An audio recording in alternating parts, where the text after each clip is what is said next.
Vamos a comenzar un nuevo episodio charlando con el licenciado Giuliano. La semana pasada vimos el esquema del carry trade, el lamentable manejo financiero al cual la Argentina está sometido a través de, que se dice vulgarmente, bicicleta financiera, pero poco se conoce y muchísimos daños y perjuicios le trae a la Argentina. La idea hoy era, don Héctor, explorar, no sé, una visión un poco más optimista, porque realmente es muy triste el panorama que vivimos en lo económico-financiero. Si es que hay alguna salida, alguna alternativa, alguna posibilidad de alguna vía por donde ir para revertir. Sí, no, la inquietud es lógica. Yo decía irónicamente que mi objetivo era deprimir un poco al espectador, pero no para flagelarlo, sino para darle una bofetada de realidad para ver si se puede influir, aunque uno es un francotirador en estas cosas, se puede influir sobre la gente.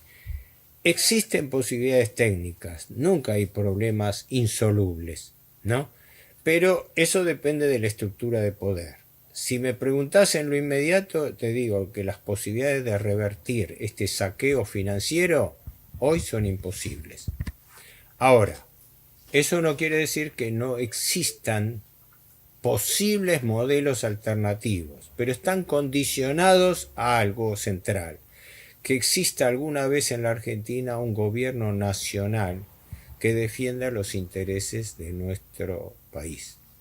Mientras tengamos estamentos de poder que, o porque vienen dictados o nombrados directamente desde el exterior, o porque vienen seleccionados por la corruptela local, no vamos a salir nunca de esta alternancia entre socialdemócratas y liberales que han venido destruyendo la economía productiva argentina durante casi 50 años, porque este proceso no es un proceso de 1 o 2 años, es un proceso que en lo institucional arranca desde el golpe de Estado del año 76, donde se instaura una estructura de dominación económico-financiera cuyo pivote, eje, es la deuda. Por eso la preocupación mía con la deuda. Todavía nosotros en estas charlas no nos hemos zambullido al tema de la deuda, pero para mí la comprensión de toda la problemática financiera es un prerequisito indispensable para entender la deuda. Porque después cuando uno llega al problema de la deuda, cree que es una cuestión de no, existe una deuda, parece como algo caído del cielo, y no se dan cuenta la estructura de dependencia financiera que hay. Perdón por la autorreferencia, pero efectivamente, en el supuesto, un supuesto hoy en día bastante teórico desde ya, de que exista en algún momento un gobierno nacional que quiera instaurar algún modelo alternativo, en realidad ese es un trabajo de base que yo he desarrollado y he puesto por escrito varias veces, ¿no?, de distintas maneras, sobre la alternativa de escapar a todo este esquema de dependencia financiera a través de un mecanismo de emisión de moneda paralela. Si querés, sí, lo desarrollamos un poco para explicar a qué consiste. A ver. Lo primero y principal es tener presente lo siguiente: no existe economía nacional sin moneda nacional, ¿verdad? Si creemos la ingenuidad que nos vamos a desarrollar gracias al capital extranjero, estamos errando la visión totalmente, porque el capital extranjero que viene no es para que el negocio lo hagamos nosotros, sino que para el negocio lo hacen ellos, ¿verdad? Por eso hablamos del carry trade y por eso hablamos.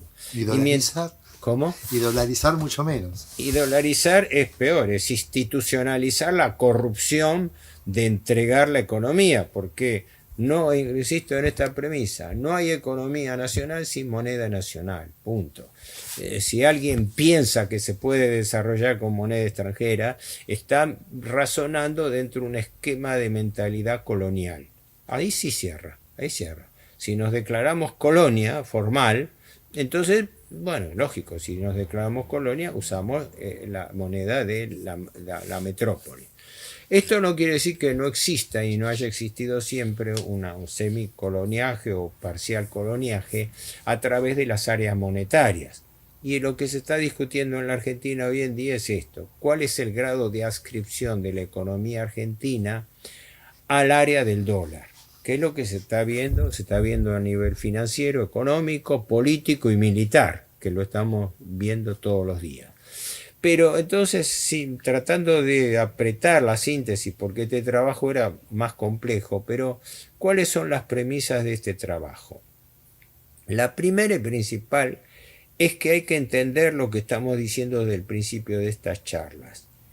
El dinero, la moneda, por así decirlo, no tiene un valor intrínseco, no tiene un valor propio. La moneda no tiene entidad, es una convención. Y su valor es una convención también, como hablábamos también recientemente. Entonces, no nos engañemos, no deifiquemos la moneda, ¿no? No deifiquemos como si fuese una panacea de soluciones, sino veamos qué nos interesa de la moneda. Decíamos que la moneda tiene tres funciones básicas y clásicas: unidad de medida del valor de todas las cosas, medio de cambio y medio de atesoramiento. Y acá es donde se presenta un problema que ha sido estudiado pero poco difundido por autores un poco más que heterodoxos, ¿no? Después, si querés, hablamos de Silvio Gesell, que fue un precursor de esto desde el punto de vista de socialista utópico, que tenemos un problema de fondo. Usamos un mismo instrumento, el dinero, con dos funciones diferentes: medio de pago y medio de atesoramiento. Entonces surge una idea: ¿podríamos tener un esquema en el cual tendríamos dos monedas distintas? Una para atesoramiento y otra para medio de cambio. Esto es un tema para discutir con media biblioteca de un lado, del otro, no pretendo tocarlo acá, pero dentro de ese esquema de que la moneda no tiene por qué estar atada a un valor intrínseco, sino que es un medio de cambio convencional y que tiene y que debe ser controlada por el Estado, porque el Estado tiene el derecho y el deber de ejercer su función de señoreaje, que es el deber de establecer una unidad monetaria estable. Por eso la principal violación es que son los gobiernos los que violan la estabilidad de la moneda. Y violan la estabilidad de la moneda para favorecer el negociado financiero. Si no, cortarían por lo sano. Pero sin entrar en especulaciones personales, vamos a la idea, por lo menos mía. ¿Cuál sería una posible forma de obtener una moneda para crecimiento? El gobierno puede emitir moneda inconvertible, moneda que no sea convertible desde ya a un valor de paridad, que hoy no existe, el dólar, el oro, ¿no? Ni a ningún metal precioso, pero que tampoco sea convertible en otras monedas.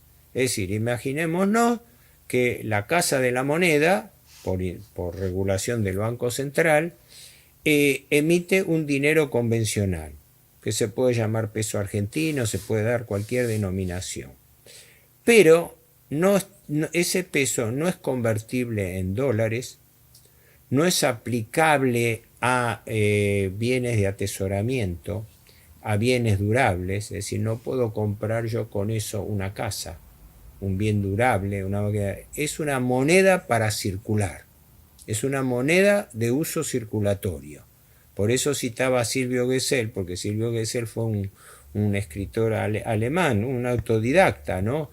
Que escribió en el año, bueno, la primera versión fue de 1911, pero la última fue de 1929, él murió en el 30. Era un alemán que estuvo acá, habría mucho para hablar de su biografía. Yo soy miembro del Instituto Gesell, porque todos dicen Villa Gesell y está mal, es Villa Gesell, ¿no?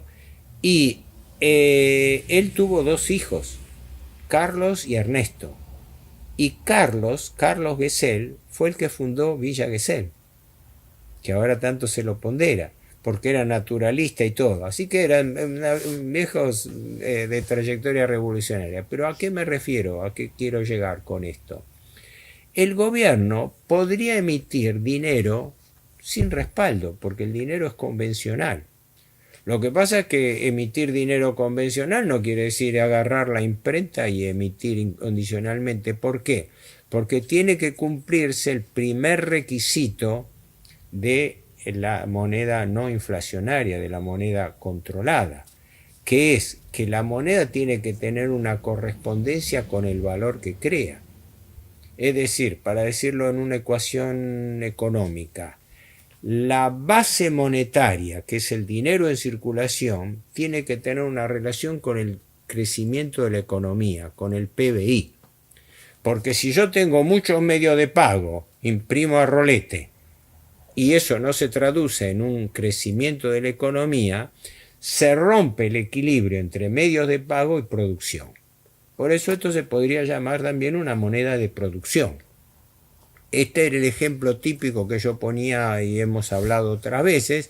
No es lo mismo imprimir, como ahora se imprimen, billones de pesos para pagar intereses que no hacen crecer el país, que emitir ese mismo dinero con destino productivo. La famosa premisa de que lo que determina el efecto inflacionario de la emisión de moneda no es el origen, que imprimamos billetes, sino el destino. Si con ese dinero creamos riqueza, ese dinero se justifica. Ejemplo, la Argentina necesita comunicaciones, ¿verdad? Todo el mundo está clamando la producción agrícola por caminos rurales, por vías de comunicación, por el restablecimiento de la red ferroviaria argentina, por el mejoramiento de la hidrovía. No hay cosa. En la Argentina se sigue en un país donde está todo por hacer. Pero ¿qué pasa? No lo podemos hacer porque no tenemos plata. Entonces, caramba, si el dinero no es un fin, sino es un medio, es un instrumento, ¿por qué no creamos una moneda controlada en las proporciones adecuadas para poder obtener ese objetivo de crecimiento? Nuestro objetivo es poner una moneda al servicio de la economía productiva, y no como está ocurriendo ahora, que la economía productiva está al servicio de la rentabilidad del capital financiero, ¿no? Entonces, para no extenderme en estas consideraciones preliminares, ¿cómo imagino yo una alternativa de manejo? Que el Estado, bajo estricto control, podría emitir moneda sin respaldo previo, o sin rasgarse la vestidura porque va a imprimir billete, como si imprimir billete fuera una mala palabra, pero con destino específico. Ejemplo, yo contrato una obra pública para que una empresa constructora, se supone, a través de un mecanismo de transparencia de licitación. Si esa licitación va a manos de un corrupto que sobornó a un funcionario y todo eso, ya es un problema de delincuencia, ¿no? Pero lo fundamental es esto. Yo, contratista del Estado, supongamos, gano una licitación y por construir un tramo de una carretera facturo y gano una licitación por 100 millones de pesos o 1.000 millones de pesos. Contra certificado de avance de obra y contra certificado final de la obra construida, según haya que hacer pagos parciales o pagos finales, yo, contra certificado de avance de obra, presento la liquidación al organismo que me contrata para hacer esa carretera. El inspector confirma de que la obra está construida, es decir, que hubo un valor agregado a la economía argentina. Perfecto, me imprime los billetes y me paga. A mí, mientras ese billete tenga valor cancelatorio, es decir, mientras me sirva valor cancelatorio, quiere decir que yo lo uso para pagar a cualquiera y es moneda aceptable por todo el mundo, ¿verdad? Voy desde la panadería hasta comprar lo que quiera y yo puedo... ¿Qué ocurre? Mientras existe una correspondencia entre la emisión monetaria y el aumento de la producción, de la riqueza, del Producto Bruto, ese equilibrio entre medios de pago y producción no debiera romperse, ¿verdad? Quiere decir que debiera existir un mecanismo controlado. ¿Por qué? Porque no se emite un peso sin destino fijo. ¿No? Acá no es cuestión de emitir dinero para tal cosa, no, es emitir dinero con destino específico. Señor, usted presentó un avance de obra por 100 millones de pesos. Muy bien, si tengo el dinero se lo pago, si no se lo imprimo y se lo doy a usted para que usted pague. Quiere decir que con esto se aventa la idea de que emitir dinero es pecaminoso, que emitir dinero es inflacionario. No es así. El dinero es inflacionario cuando no se corresponde con el valor agregado a la economía. Esta es la mentira que se enseña o que se distorsiona incluso ante el estudiantado, aún en los medios académicos, ¿no? Claro, sería como que la emisión per se no necesariamente genera inflación. Exacto. Hay un diputado del PRO que andaba con una maquinita que emulaba o quería representar al Estado emitiendo billetes, como una suerte de pistola que tiraba billetes, cartas. Sí, una imagen artificialmente despectiva del uso inflacionario que se hace como parte de una propaganda política. Ahora, se me ocurre. No excusa lo que se ha hecho hasta ahora y todo, pero quiero señalarlo. Ese diputado, quien sea que andaba ironizando, no se le ocurrió ponerle nombre y apellido y arriba ponerle cartelito Banco Central, para que todo ese dinero que se emitía se sepa que quien lo estaba gastando era el Banco Central para pagar intereses, que es distinto. Pero pagando LELIQ, pase, etcétera, etcétera. Intereses del ELIC, de pases pasivos, de deuda pública del Estado, de deuda pública de las provincias, porque ellos lo asocian con el gasto social. No hay que ayudar, no hay que subsidiar al pobre porque eso genera... Eso parte de una distorsión de imagen que se ha creado, de que la culpa la tiene el déficit fiscal. Y entonces emitir moneda es financiar al Estado en su déficit, en su déficit estructural, y que entonces hay que cortar la emisión monetaria para que el Estado tenga equilibrio fiscal. Pero como el Estado no tiene equilibrio fiscal espontáneo, si no emite moneda termina pidiendo prestado deuda, y es la alternancia en que no emitan moneda, que quiere decir emitan deuda. El ejemplo que usted decía de, por ejemplo, un contratista para hacer una obra, una carretera o un puente. Sí. Actualmente, no entiendo por qué, muchísimas obras o un puente o una carretera se toman créditos del BID. Claro, pero es más, el absurdo... Deuda en dólares para un gasto en pesos. El absurdo. El plan Jefes y Jefas de Hogar, que no tiene ninguna capacidad de retorno, porque es un préstamo de subsidio, tradicionalmente se financia con fondos del Banco Mundial, lo cual es un despropósito, endeudarnos en moneda extranjera para pagar gastos en pesos. Pero señores, absurdo, esos dólares entran al Banco Central, el Banco Central dice, me entraron tantos dólares, bueno, entonces imprimo tantos billetes y se lo doy para el plan Jefes y Jefas de Hogar. Ahora está ocurriendo lo mismo con otros planes sociales. El otro día se obtuvo un préstamo de la CAF, de la Corporación Andina de Fomento, que no recuerdo si fueron 70, no quiero macanear, si fueron 70 millones de dólares, para el plan alimentar. Pero espere, es un absurdo. Entran los dólares. Con los dólares a la vista, yo, Banco Central, imprimo pesos para decir, tengo el contravalor de dólares. Si no tengo un respaldo en dólares, no puedo emitir pesos. ¿Qué hago? Una vez que imprimí esos dólares, se lo doy al destinatario, al plan alimentar, al plan jefe y jefa. Entonces, ¿por qué no evitamos el intermediario y emitimos directamente nosotros la plata? Si eso genera... Nos endeudamos en moneda extranjera para con esa moneda extranjera imprimir dólares y prestar. Es el absurdo total. Estos son los economistas del establishment que coleccionan títulos en las principales universidades del mundo y después vienen a dar cátedra sobre el gasto público, ¿no? Pero el gasto público mientras no sea la deuda, que es el principal gasto público. Entonces ahí cierran. Entonces, sin perder la serenidad, ¿no? Y llevando a esto, yo hace tiempo propuesto esta alternativa de que no existe nada pecaminoso en que el Estado emita dinero sin respaldo en moneda extranjera.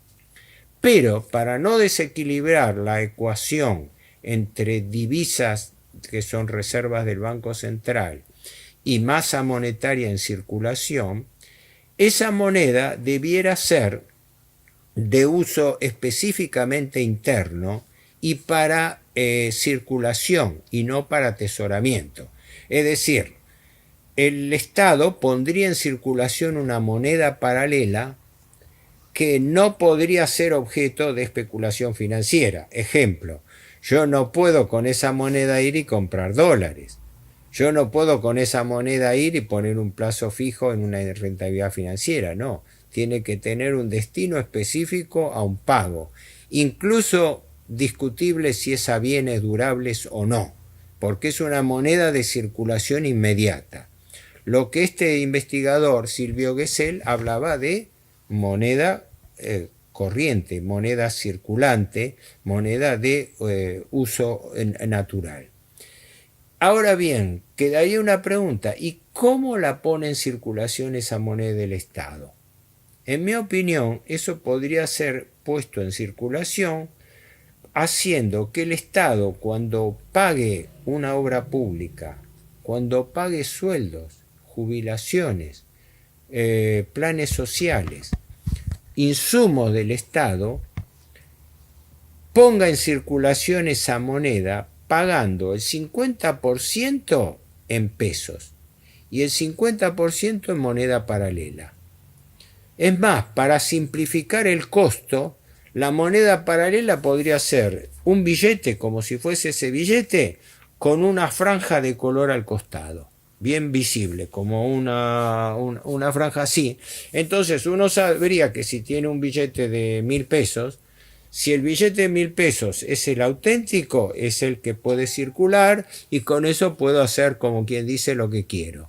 En cambio, el que tiene la barra, no. Ese es para circulación efectiva, como moneda de cambio, no de atesoramiento. Por eso yo decía al principio que la idea es diferenciar dos monedas diferentes según su función. Una para atesoramiento y otra para circulación. Para garantizar que solamente sea de circulación, tiene prohibido la convertibilidad. Como hicieron en un momento en el 1998 las provincias con los bonos, que parte del sueldo lo pagaban con bonos para circulación. Sí, con la diferencia que eso, las cuasimonedas, yo lo diferencio, yo soy contrario a las cuasimonedas, pero por otra razón. Primero, no son monedas, son títulos públicos. Se usan como moneda, pero son títulos. Porque el Estado después los... Son títulos, entonces son deuda pública. Claro. ¿No? Son una deuda pública cuasi fiscal, mejor que la fiscal, pero son deuda pública, no son moneda. La moneda corriente es moneda corriente de circulación inmediata. ¿Por qué? Porque pasaba con los LECOM nacionales, pasaba con los patacones provinciales y con otras monedas que, usted me paga en pesos, es un valor, es un precio, pero si me paga en patacones, le hago un descuento. Entonces se generaba un arbitraje espúreo entre la moneda cuasi fiscal y no, esta es una moneda que obligatoriamente tiene que ser recibido al valor nominal. Un desagio es un delito. Si usted pone en circulación pesos normales y moneda paralela, que es el mismo peso con una franja, ¿no? Pero nada más que sin respaldo, señor, usted no puede hacer ningún arbitraje con ese dinero. No puede ponerlo a interés, no puede comprar dólares, todo lo tiene que usar. En finanzas se estudia lo que se llama la ley de Gresham. Gresham, es una larga historia, fue tesorero, se dice, de la reina Isabel I de Inglaterra y fue uno de los creadores del Banco de Inglaterra. Y se atribuye a él, aunque probablemente no fue él, sino algún asesor, alguna persona, la llamada ley de Gresham, que en dos palabras dice que naturalmente cuando una persona tiene dos monedas de distinto valor, atesora la más valiosa y pone en circulación la menos valiosa. Eso venía de la época de la acuñación de moneda y cuando salieron los billetes de banco. Entre el metálico, el oro o la plata y el billete, yo lo primero que hago me desprendo del billete y me quedo con el valor más fuerte. ¿Qué es lo que hoy ocurre entre el peso y el dólar? Si yo tengo que pagar algo, primero me reservo el dólar, que es moneda de atesoramiento, y pongo en circulación el peso. En consecuencia, la idea mía sobre moneda paralela, que lo señalo como una posible, yo lo llamo a esto hipótesis de trabajo, no es una tesis, no es un plan de detalle elaborado, aunque yo lo desagregué bastante estos trabajos, pero es una idea de cómo funcionaría una moneda alternativa, paralela e inconvertible. La palabra clave es inconvertible, porque quiere decir una moneda con destino productivo. El Estado la podría poner en circulación compulsivamente pagando el 50% de sus erogaciones, de su gasto público, en moneda paralela. ¿Por qué? Porque entonces pagaría la mitad de las obras públicas en pesos y la otra mitad en moneda paralela. Pagaría la mitad de los sueldos en pesos y la mitad en moneda paralela. Nadie se sentiría estafado porque el valor de la moneda paralela tiene el mismo valor que la moneda de uso legal, pero tiene restricciones de uso para garantizar que esa moneda se utilice como circulación. Y aplicando la ley de Gresham, esa sería la moneda mala que circularía. Porque si yo tengo un peso que puedo usar para atesoramiento y tengo una moneda paralela, lo primero que voy a hacer es poner en circulación la moneda paralela. Y eso tendría un efecto multiplicador porque en finanzas existe lo que se llama velocidad de la circulación de la moneda. La velocidad de circulación es la cantidad de veces que una moneda circula de uno a otro. Yo te pago por un trabajo a vos. Vos con eso le pagás, qué sé yo, las expensas a tu edificio. Y el edificio le paga al plomero que arregle el edificio y así se forma. Esa circulación del dinero se llama velocidad de circulación. Y lo que dinamiza la economía es esa circulación de dinero. Si yo lo atesoro, retengo dinero, se reduce la velocidad de la circulación y se desactiva la economía. Entonces, para echar aceite a la economía hay que echar dinero. La moneda es activadora. Por eso yo hablo de la cuarta función de la moneda, la de ser un instrumento de movilización de la economía productiva, porque vos vas a emitir una moneda que la gente, además no vas a estafar a nadie, porque la gente lo va a usar con valor nominal reconocido. Si alguien te hace un descuento, es un delito, ¿no? Es decir, se garantiza, el Estado emite una moneda inconvertible, pero con garantía de valor pari passu, uno a uno con la moneda real. De esa manera se desprendería del valor de la moneda extranjera, porque tendríamos un peso que se fortalecería, porque la gente retendría los pesos. Eso tendría que ser lógicamente llevado a cabo con un correspondiente control de precios, porque si yo entonces empiezo a remarcar arbitrariamente pesos, como ahora que los formadores de precios ponen el precio que se les antoja a la mercadería o hacen reduflación malversando los productos, se les tolera. Es una hipótesis de trabajo sobre la base de una moneda paralela inconvertible. Estas cosas, ojo que se han utilizado. En la década del 30 en Alemania, el ministro de Finanzas de Hitler, Hjalmar Schacht, que era un hombre que venía del riñón financiero, por otro lado, que después fue marginado porque el tipo no era nazi, él puso en circulación las llamadas letras MEFO. MEFO eran las siglas convencionales de una sociedad fantasma inexistente en el Ruhr, pero establecía la posibilidad de que esas letras MEFO pudiesen ser usadas como moneda, porque aparte le garantizaban que se descontaban en banco. O sea, no estafaban a nadie. Si alguno quería recuperar su dinero, iba al banco y el banco le hacía un descuento, creo que de una comisión bancaria del 3%, pero le daba su dinero. Pero ¿qué ocurre? No era necesario descontar la letra, porque la letra podía circular como medio de pago, como si yo te pago con un cheque. Entonces, eso lo instauró la industria pesada, la siderurgia alemana. Entonces, la industria pesada le pagaba a sus proveedores con letras MEFO. Y las letras MEFO se utilizaron con dos finalidades fundamentales.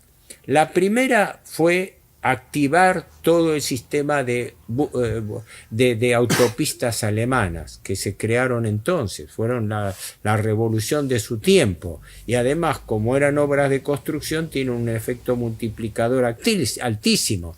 Entonces, con letras MEFO, que no eran moneda corriente y no eran moneda convertible fácilmente, era cuasimoneda.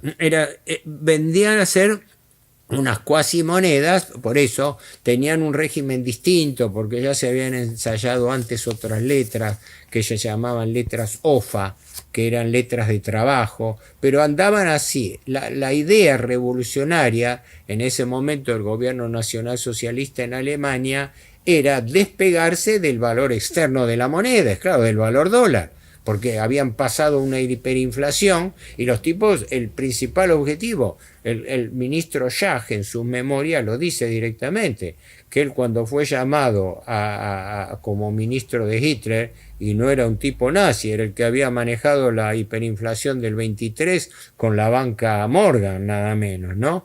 La banca que entonces fue el plan Dawes, pero es otra historia, ¿no?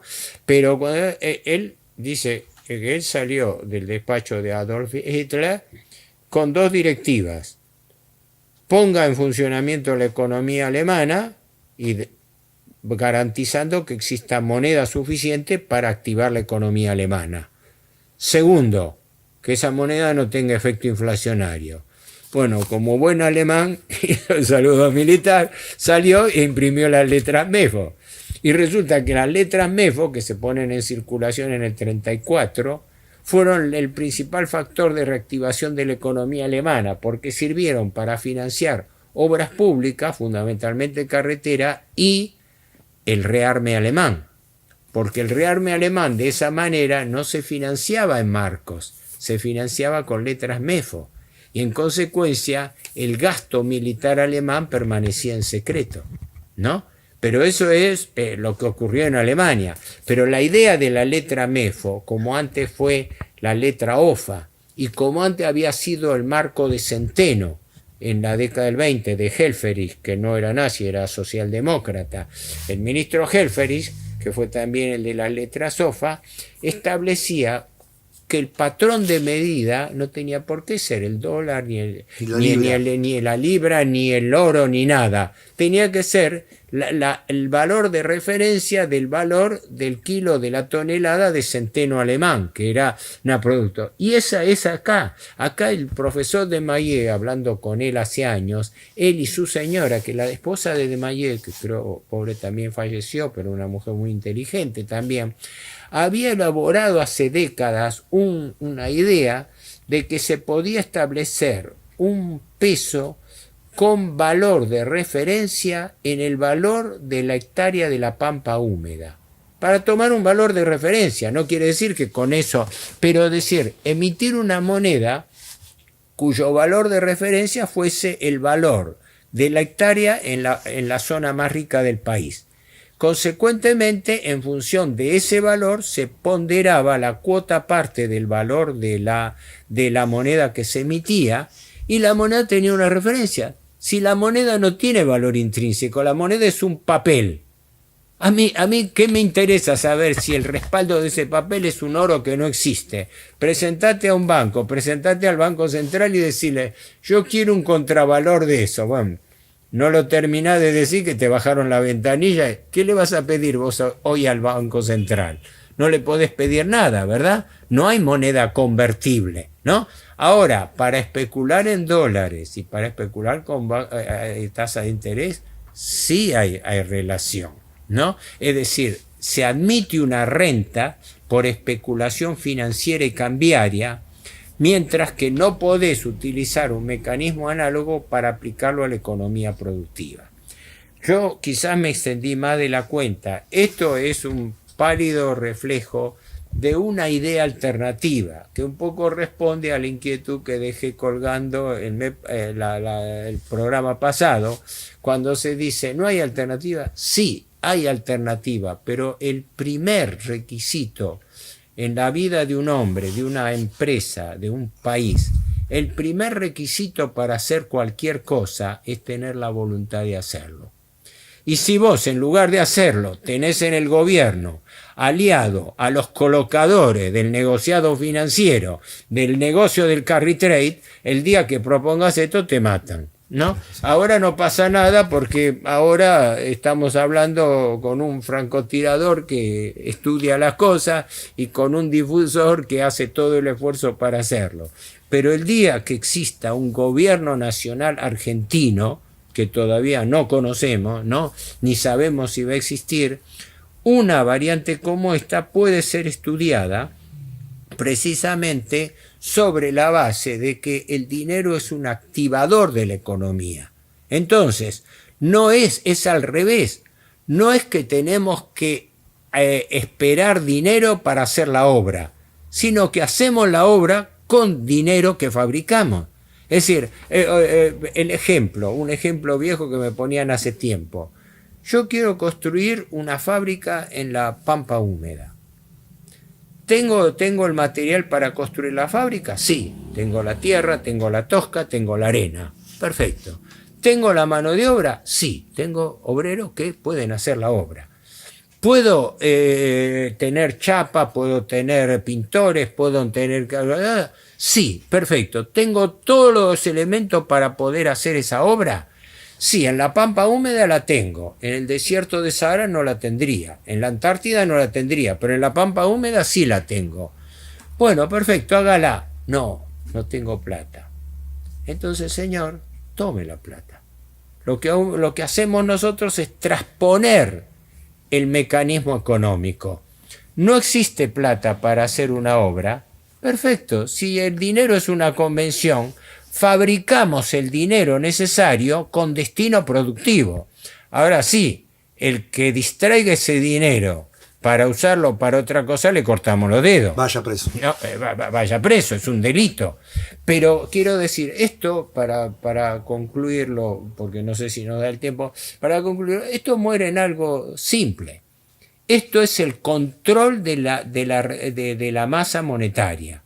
Esto es el día que la Argentina quiera tener una moneda propia y puede utilizar una moneda paralela como moneda amuleto, como moneda de apoyo. ¿Para qué? Para generar un mecanismo equivalente a la ley de Gresham en la Argentina, por así decirlo, donde se valorizaría la tenencia del dinero en pesos, porque yo lo que pondría en circulación es la moneda de menor valor. Y de esa manera, por relación comparativa, me convendría utilizar el peso sí para atesoramiento, para ahorro, para plazo fijo, para inversión, con restricciones cambiarias, porque restricción cambiaria significa entrar en el carry trade, entrar en el contado con liquidación, entrar en el gran negocio de salida de capitales. La única salida de capitales válida tiene que ser por la compra de insumos importados extranjeros necesarios para la economía nacional. Y punto. Esto de la movilidad del capital financiero no tiene que ir más. Y esa es la gran tragedia argentina y en el mundo, que aceptamos la ruptura de la frontera financiera. Yo digo que tiene que existir una frontera cambiaria. En la Argentina tienen que estar prohibidas las operaciones en moneda extranjera. Exactamente lo contrario de lo que dice el presidente Milei, el ministro Cavallo y toda la corte de funcionarios liberales que son favorables al capital financiero internacional y viven diciendo lo contrario. No, la Argentina tiene que ser libre. Acá tenemos que manejarnos en cualquier moneda, que la gente elija la moneda que quiere. No, un comino. Si yo soy argentino, uso la moneda argentina. Vaya a Europa a decir, yo vengo en euro, a lo sumo hay una relación de conversión desde ya por cambio monetario, pero vaya a utilizar como moneda de ahorro, de inversión, vaya aumentando en dólares. Se hará por la conversión monetaria que corresponda. O vaya uno a Estados Unidos, o vaya a Rusia con el rublo, o lo que está pasando ahora con los yuanes en China. Es decir, el primer factor de soberanía que hay que cuidar es la soberanía monetaria, porque la soberanía monetaria no es algo lírico. La soberanía monetaria significa la capacidad de disponer del dinero, y disponer del dinero propio significa la capacidad de manejar la economía nacional.